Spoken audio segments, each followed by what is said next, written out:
ಅಸಮಾಧಾನಿತರ ಮನವೊಲಿಸಿ ಅಂತ ರಾಜ್ಯ ನಾಯಕರಿಗೆ ರಾಹುಲ್ ಗಾಂಧಿ ಸೂಚನೆ ಕೊಟ್ಟಿದ್ದಾರಂತೆ. ಒಪ್ಪದಿದ್ದರೆ ರಾಜೀನಾಮೆಯನ್ನು ಅಂಗೀಕರಿಸಿ ಅಂತಲೂ ಹೇಳ್ಬಿಟ್ಟಿದ್ದಾರೆ. ಸಚಿವ ಸ್ಥಾನಕ್ಕೆ ರಾಮಲಿಂಗಾರೆಡ್ಡಿ ಅವರು ರಾಜೀನಾಮೆ ಕೊಟ್ಟಿರೋ ವಿಚಾರಕ್ಕೆ ಮೊದಲು ಅವ್ರನ್ನ ಕನ್ವಿನ್ಸ್ ಮಾಡಿ, ಅಸಮಾಧಾನಿತ ನಾಯಕರ ಮನವೊಲಿಸಿ.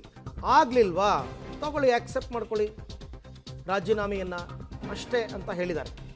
ಈಗೇನು ಹೇಳ್ತಾರೆ ರಾಮಲಿಂಗಾರೆಡ್ಡಿ ಅವರು, ಕರೆದು ಚರ್ಚೆ ಮಾಡಿ ಅವರ ಮನವೊಲಿಸಿ ಅವ್ರದ್ದು. ಒಪ್ಪದಿದ್ದರೆ ರಾಜೀನಾಮೆಯನ್ನು ಅಂಗೀಕರಿಸಿ ಅಷ್ಟೇ. ಅಲ್ಟಿಮೇಟ್ಲಿ ಇನ್ನೇನಾಗುತ್ತೆ, ರಾಮಲಿಂಗಾರೆಡ್ಡಿ ಅವರು ಸುತಾರಾಮ್ ಒಪ್ಪಲಿಲ್ಲ ಅಂದರೆ ರಾಜೀನಾಮೆ ಅಷ್ಟೇ. ಅವ್ರು ಕೊಟ್ಟಿದ್ದಾರೆ, ಅದನ್ನು ಎಕ್ಸೆಪ್ಟ್ ಮಾಡ್ಕೊಳ್ಳಿ. ಇನ್ನೇನು ಮಾಡೋಕ್ಕಾಗುತ್ತೆ? ಯಾರೋ ಒಬ್ಬ ನಾಯಕರಿಗೋಸ್ಕರ ಎಲ್ಲ ವ್ಯವಸ್ಥೆಯನ್ನು ಗೊಂದಲಮಯವಾಗಿಸ್ಕೊಳ್ಳೋದು ತಪ್ಪಾಗುತ್ತೆ. ಬಟ್ ಹಾಗಂತ ಕೊಟ್ಟ ತಕ್ಷಣ ಆಕ್ಸೆಪ್ಟ್ ಮಾಡ್ಕೊಳ್ಳಿ ಅಂತ ಹೇಳಿಲ್ಲ ಅವರು.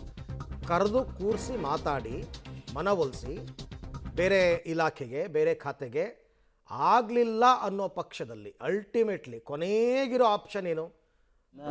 ಪುನರ್ ಪರಿಶೀಲನೆ ಮಾಡಬೇಕು ಅಂಥೇಳಿ ನಾನು ಸ್ನೇಹಿತರಾದ ರಾಮಲಿಂಗಾರೆಡ್ಡಿ ಅವರಿಗೆ ವಿನಂತಿ ಮಾಡ್ತೀನಿ.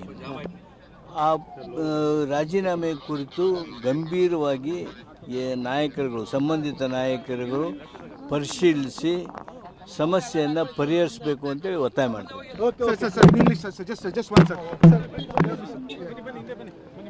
ಎಚ್ ಕೆ ಪಾಟೀಲ್ ಅವರ ಮಾತು, ಅವರಾಗಲೂ ಅದನ್ನೇ ಹೇಳಿದರು, ಪುನರ್ ಪರಿಶೀಲನೆ ಮಾಡಿ ನಿಮ್ಮ ನಿರ್ಧಾರವನ್ನು ಅಂತನ್ಬಿಟ್ಟು. ನೋಡೋಣ ಇವಾಗ ಸಂಧಾನಕಾರರಾಗಿ ಯಾರನ್ನು ಬಿಡ್ತಾರೆ. ಡಿ ಕೆ ಶಿವಕುಮಾರೇ ಹೋಗ್ತಾರಾ ಮಾತುಕತೆ ಆಡೋದಕ್ಕೆ? ಆಗ್ಬೋದು, ಸಾಧ್ಯತೆ ಇದೆ. ಅಥವಾ ಸಿದ್ದರಾಮಯ್ಯನವರೇ ಹೋಗ್ಬೋದು. ಸಿದ್ದರಾಮಯ್ಯನವ್ರ ಮಾತನ್ನು ರಾಮಲಿಂಗಾರೆಡ್ಡಿಯವರು ಎತ್ತಾಕಲ್ಲ. ಆಮೇಲೆ ಡಿ ಕೆ ಶಿವಕುಮಾರ್ ಕೂಡ ಮಾತು ಕೊಟ್ಟಿದ್ರಂತೆ, ಅವರೇ ಕನ್ವಿನ್ಸ್ ಮಾಡಬೇಕು. ಏನಾದರೂ ಒಂದು ಆಗಬೇಕು, ಅವರು ಮನವೊಲಿಸ್ಬೇಕು. ಆ ಕೆಲಸ ಆಗುತ್ತಾ ಆಗಲ್ವಾ ಅಂತಕ್ಕಂಥದ್ದು. ಸದ್ಯಕ್ಕಂತೂ ರಾಮಲಿಂಗಾರೆಡ್ಡಿಯವರ ರಾಜೀನಾಮೆ ಅಂಗೀಕಾರ ಆಗಿಲ್ಲ. ಸೊ ಅಲ್ಲಿ ತನಕ ಟೈಮ್ ಇದೆ. ಸೊ ಹಾಗಾಗಿ ಅವ್ರು ಏನು ಹೇಳ್ತಾರೆ, ತುಂಬ ರಾಮಲಿಂಗಾರೆಡ್ಡಿಯವರು ಹಠ ಮಾಡಿದ್ರೆ ಏನು ಮಾಡೋಕ್ಕಾಗುತ್ತೆ?